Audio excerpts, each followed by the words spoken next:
tens of thousands of years ago, the native tribes practiced their magic and their healing in the forests and the jungles across the world. They used traditional methods passed down in the family for hundreds of years. These people were gifted in healing and divining. I practice both. I'm going to show you maybe a simple method where a gifted person would pick a piece of timber, a piece of forked twig like this, and they would just take the leaves away and use this as a divining rod. This method has been used in Ireland for thousands of years as well, to find water and find the exact depth of water. And there are hundreds of people in Ireland today that can use this method. I am one of those. And so just to give you a brief introduction to this, what happens is, if we're looking for water, you will find that the dowser, as we call them, would walk along like this, and when the water would be detected, this will go down like this. Try it yourself sometime. These methods and others can be used for divining illness. The ancients used this, again, tens of thousands of years ago, and they used it in certain countries and certain primitive countries today. Maybe they're more advanced in their primitive methods than we are in our science. And so, if we look at the body, for example, the ancients would feel the resonance of an organ that had malfunctioned, for example, a diseased organ. And the vibrations from that diseased organ will manifest itself in the aura and in the etheric field. These methods were used again in India, China, Tibet, South America, right across the world. We in modern times think that we know everything about divining and about healing, when in fact tens of thousands of years ago all this was practiced in primitive society. For example, if there's a problem or a malfunction, as I said before, in a certain part of the body, the resonance and the vibrations of that malfunction will again manifest itself and can be picked up in the person's aura. I'm very, very sure that the same type of methods can be used and are being used scientifically, like magnetic resonance, MRIs, scans. This is a machine picking up the resonance and the malfunctions of an organ. Humans can do the same, and I am one of those. But there are thousands of others that can do all this work as well. And this is merely an introduction to a series of videos that I'd like to do over the next number of months, and we'll deal with different aspects of healing and divining, and hopefully we'll be able to give a simple explanation as to the nature and as to the work done by healers. Everyone can't do this, but not everyone can paint a masterpiece. And so my work, which some people say may be New Age, they haven't got a clue what they're talking about. These practices were used tens and hundreds of thousands of years ago, so how can that be New Age? And we look at the herbs used by the healers in the Far East and in different parts of the world. And if you look at this tree here, this is an oak, the king of the jungle.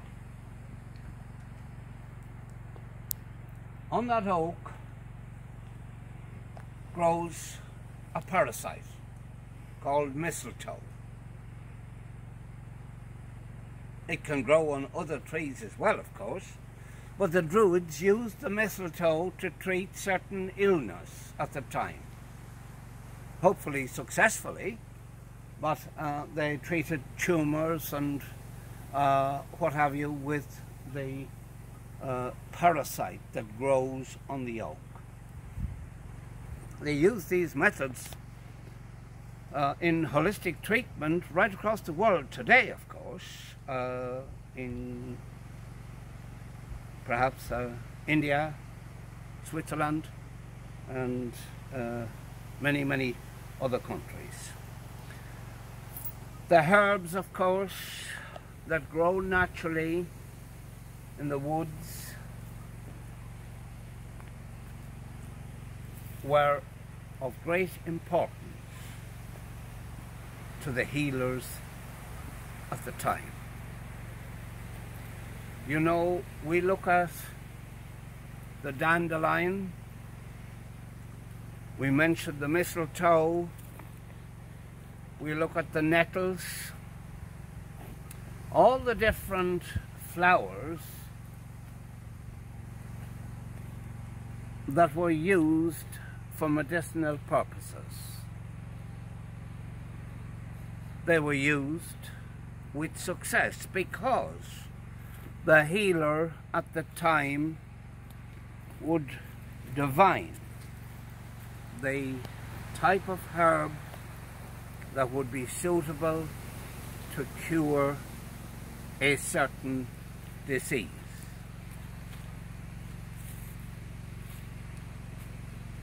For example, they used the dandelion to help with kidney problems, to open the liver and the spleen. They used nettle for iron, and of course the catalyst of vitamin C, together with the catalyst vitamin C. We have here the birch, silver birch. This was used medicinally as well, together with the ivies and all the hundreds of other herbs that grow naturally in the woods. We don't necessarily want you trying out those herbs yourself. You must have knowledge about and how to use all these different herbs. They also used certain herbs as a poultice to draw out different types of infection, externally, of course. And so history tells us that perhaps over the years that all this is hocus pocus. It doesn't work. Well, actually it does. If you look at Ayurvedic medicine, where the doctors in India would use different forms of herbs, use natural healing as I've outlined it basically, and be able to make an exact diagnosis of a situation even without the use of modern equipment like scans and MRIs and whatever. I'm not knocking, obviously, the use of science. I'm just pointing out the alternatives that were used successfully tens and tens of thousands of years ago. So maybe this short series is an introduction again, as I said, to many others, hopefully, that we would like to carry out over perhaps the next number of months. Maybe you would think that we could be in any part of the world, in a forest, in a jungle, but we're not necessarily that far away.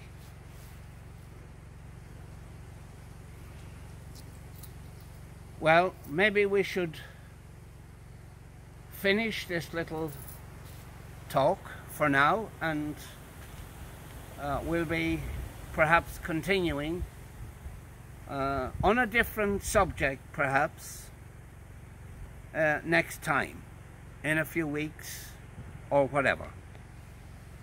We have a very, very, very busy schedule.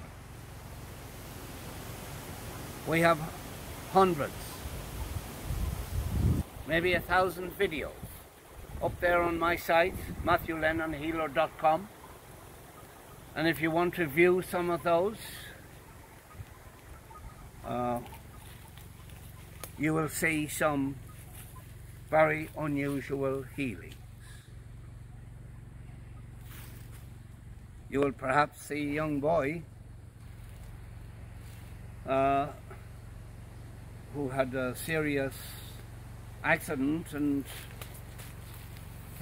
was in a lot of pain and was wearing a brace, and the medics told him that 2 years, it would take 2 years for recovery. When I put my hands on this young boy, within 5 minutes he was running up and down the floor at one of our clinics in Navan. So view our videos, have a look guys, see what you think, and we thank you for listening and for your interest, and we want to thank you for all the testimonials and all the help that we get from a lot of people all over the country. Especially I want to thank Alice and Shawnee down there in Aircourt for their huge input, for Angela as well for all her help, for Leonie and Morris down in Topnaconnell, Monksland, for their help and input, and for the kind generosity in giving us the use of their premises and to feed and water everyone any time that we're down there. We'll see you both Alice and Shawnee and Morris and Leone within the next few weeks, I believe. We have open days, and these are open days with Alice and Shawnee, and we have about 5, I think, open days which you don't need an appointment. You come along, you wait your turn, it's a donation of your choice, or it's free to those who can't afford it. Private appointments are a different matter. We do a few of those in different parts of the country as well, and these are mainly for people who find it difficult to wait the 6 or 8 or 10 hours or whatever. And so we hope we can facilitate everyone.